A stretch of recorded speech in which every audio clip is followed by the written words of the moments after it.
পারুলকে খুঁজে পেয়ে পারুলের বুদ্ধি দেখে খুশি হয়ে গেল দাদু। হ্যাঁ বন্ধুরা, এমনটাই দেখা যাবে। তাই সম্পূর্ণ জানতে ভিডিওটিতে লাইক দিয়ে চ্যানেলটি সাবস্ক্রাইব করে দেখতে থাকুন। গল্পের শুরুতে দেখা যাবে রায়ানকে পুলিশ অফিসার বলতে থাকে, আচ্ছা, যে হারিয়ে গেছে ওই পারুল, আপনার কি হয়? তখনই রায়ানের মনে পড়ে যায় পারুলের সঙ্গে বিয়ের কথা। তখন রায়ান সেটা বাদ দিয়ে বলতে থাকে, আমার পরিচিত। তখন পুলিশ অফিসার নানান কথা বলতে থাকে রায়ানকে, আর বলতে থাকে, শুধু পরিচিত? শুধু পরিচিতর জন্য কেউ এত অস্থির হয়ে যায়? তখনই রায়ান বলতে থাকে, আপনি এত কথা কেন বাড়াচ্ছেন বলুন তো? একটু খুঁজে দিন না পারুলকে। দেখুন, পারুল আমাদের বাড়ির লোক। আর তাছাড়া ও ব্রাইট মাইন্ড ইউনিভার্সিটির একজন শিক্ষার্থী, আমার ক্লাসমেট। ওকে খুঁজে দিন না। তখন পুলিশ অফিসার অনেক কথা বলতে থাকে। তখন রায়ান রেগে যায় আর বলতে থাকে, কি বলছেন আপনারা বলুন তো? এত কথা কেন বলছেন? কেউ পরিচিত হলেই কি তাকে খুঁজতে পারে না?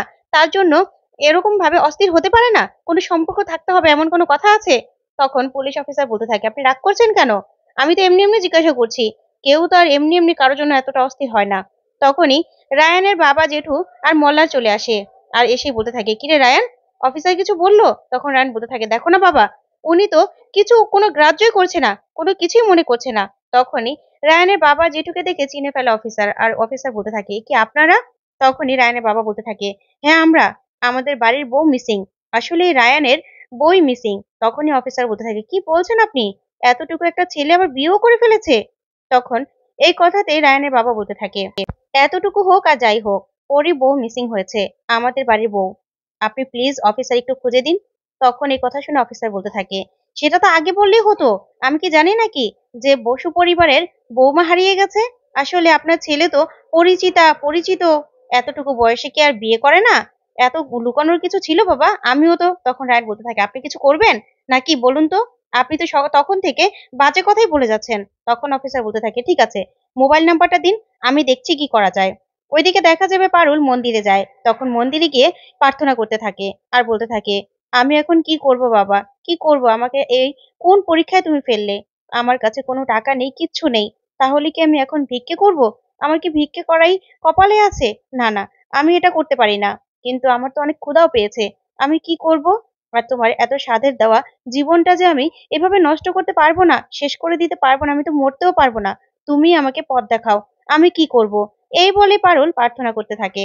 তখনই দেখতে পায় যে হঠাৎ করেই পুরোহিত মশাইয়ের সব কাগজগুলো পারুলের মুখে এসে পড়ে। তখন পারুল একটা কাগজ হাতে নিয়ে বলতে থাকে, আইডিয়া, যাক, বাবা ভুবনেশ্বর, তুমি আমাকে পথ দেখিয়েছো, তুমি আমাকে পথ দেখিয়েছো। তখনই ঠাকুর মশাইকে পারুল বলতে থাকে, ঠাকুর মশাই, একটা কাগজ আর রং তুলি দিবেন আমাকে? তখন ঠাকুর মশাই বলে, হ্যাঁ হ্যাঁ মা, চলো।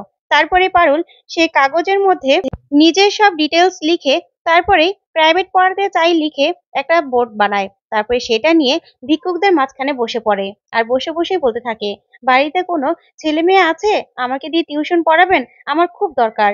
এই বলে পারুল সবার কাছে আকুতি মিনতি করতে থাকে, কিন্তু সবাই ভিক্ষুক ভেবে পারুলকে ভিক্ষে দিতে থাকে। তখন পারুল বলে, না না কাকিমা, আমি তো ভিক্ষুক নই, আমি না টিউশন পড়াবো, আমি টিউশন পড়াতে চাই, আমি না খুব সমস্যায় আছি। তখন একটা মহিলা বলতে থাকে, কি দিনকাল পড়লো, এখানে এসেও নাকি টিউশন পড়ানোর বোর্ড লাগিয়ে বসে আছে। তখনই পারুল বলতে থাকে, কি করব কাকিমা, আমি যে খুব বিপদে পড়েছি। তারপরে পারুল সবার কাছে আকুতি মিনতি করতে থাকে, কিন্তু কেউ কোনো কথা শোনে না। ওইদিকে দেখা যাবে অফিসার পারুলের ফোন নাম্বারটা নিয়ে ট্র্যাক করে দেখতে পায় যে ফোন নাম্বারটা সুন্দরবনের দিকে গিয়েই সুইচ অফ হয়ে গেছে। তখন অফিসার বলতে থাকে, দেখুন, ফোন নাম্বারের লাস্ট লোকেশন দেখাচ্ছে সুন্দরবন, সেখানেই সুইচ অফ হয়ে গেছে। যা শুনে রায়ানের বাবা জেঠু সবাই চমকে যায় আর বলতে থাকে, সুন্দরবন? তখন মনলাল বলতে থাকে, সুন্দরবন?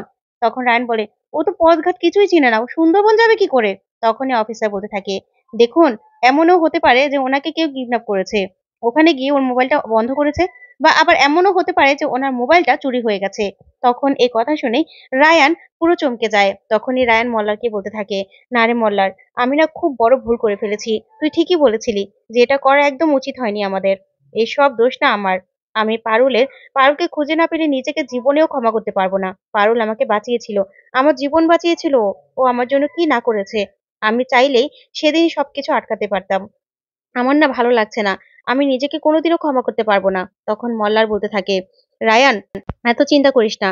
পারুলকে ঠিক পাওয়া যাবে। তুই দেখবি, ওকে ঠিক পাওয়া যাবে। তারপরে দেখা যাবে অফিসার বলতে থাকে, আচ্ছা, আপনারা বরং বাড়ি যান। আমি দেখছি। আমি দেখছি কোনো খবর পেলে আপনাদেরকে জানাবো। তখনই রায়ানের বাবা জেঠু বলতে থাকে, ঠিক আছে। তারপরে দেখা যাবে সবাই মিলে বাড়ি চলে যায়। ওইদিকে দেখা যাবে মন্দিরে একটা লোক আর একটা মহিলা গিয়ে ঠাকুরমশাইয়ের কাছে বলতে থাকে, ঠাকুরমশাই আমার ছেলেটার জন্য পুজো দিব, আমার ছেলেটার সামনে পরীক্ষা, ওর মাথায় না কিছুই ঢোকে না, ও যেন কোনোভাবে পাশ হয়ে যায়। ঠিক তখনই তারা মন্দিরের চত্বর দিয়ে বেরোতে গেলে হঠাৎ করে পারুলের দিকে চোখ যায় আর বলতে থাকে, কি ব্যাপার, সবাই ওখানে ভিক্ষে করছে কিন্তু মেয়েটা এখানে টিউশন পড়াতে চাই বলে একটা সাইনবোর্ড লিখে বসে আছে, চলো তো যাই তো। তারপরে তারা পারুলের কাছে আসে আর এসে বলতে থাকে, এ কি, তুমি এখানে বসে টিউশন পড়াতে চাও? তখনই পারুল বলতে থাকে, হ্যাঁ আপনাদের বাড়িতে কেউ আছে? আমি না পড়াতে চাই, আমার খুব বিপদ, আমি না পাশ করিয়ে দেব।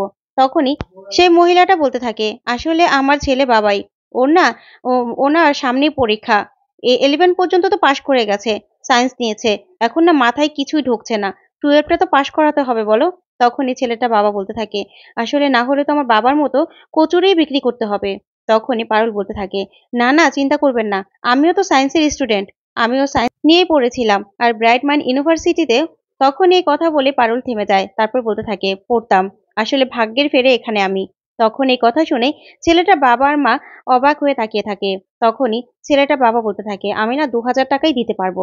তখন পারুল বলে, ঠিক আছে সমস্যা হবে না, কিন্তু আমার না টাকাটা একটু অ্যাডভান্স দিলে ভালো হতো, আমার না খুব দরকার। তখন ছেলেটার বাবা বলে, তুমি তো এখনো পড়াওইনি, তুমি আগে পড়াও, দেখি তুমি কেমন পড়াতে পারো, তারপরে না টাকা।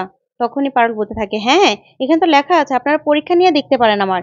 তখনই ছেলেটা মা বলতে থাকে, ঠিক আছে তাহলে তুমি কবে থেকে পড়াতে চাও? তখন পারুল বলে, আপনারা বলে আজকে থেকেই। তখন ছেলেটা মা বলতে থাকে, ঠিক আছে চলো, আমাদের গাড়ি বাইরে আছে, তুমি বরং আমাদের বাড়িতে চলো, তারপর আমার ছেলেকে আগে পড়াও, তারপরে না হয় তোমাকে টাকা দেবো। তখন পারুল বলে, ঠিক আছে চলুন। এই বলে পারুল তাদের সাথে চলে যায়। ওইদিকে দেখা যাবে রায়ানরা সবাই বাড়িতে গিয়ে সবটা বললে দাদু ভীষণ রেগে যায় আর বলতে থাকে, পারুল দিদিকে কেউ কিডন্যাপ কেন করবে, আর যদি বিপদেই পড়ে মেয়েটা তাহলে কি হবে বলো তো।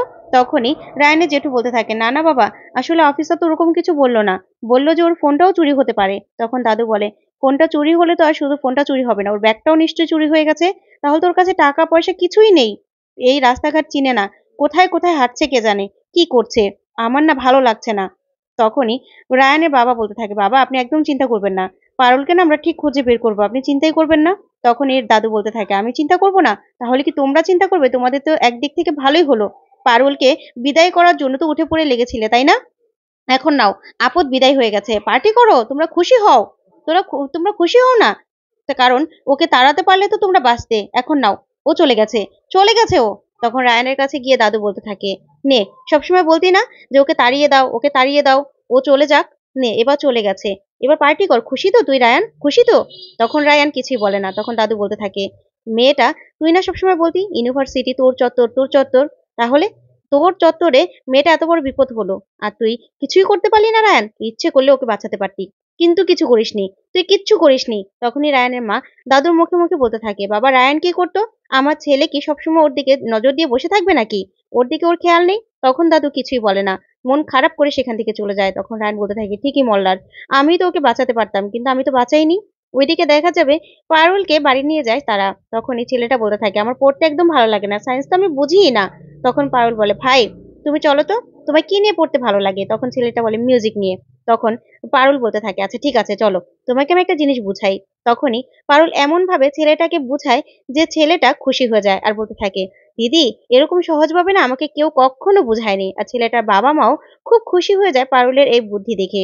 তখনই পারুলকে পারুলকে বলতে থাকে ছেলেটা, দিদি আমি পড়বো। তখন পারুলও খুব খুশি হয়। ঠিক তখনই দাদু এসে বলতে থাকে, মাইন্ড ব্লোয়িং। তখনই পারুল বলতে থাকে, দাদু তুমি? তখন দাদুও খুশি হয়ে যায়। তো বন্ধুরা এবার কি তাহলে দাদু সত্যি পারুলকে খুঁজে পেলো? তোমাদের কি মনে হয় কমেন্ট করে জানাও।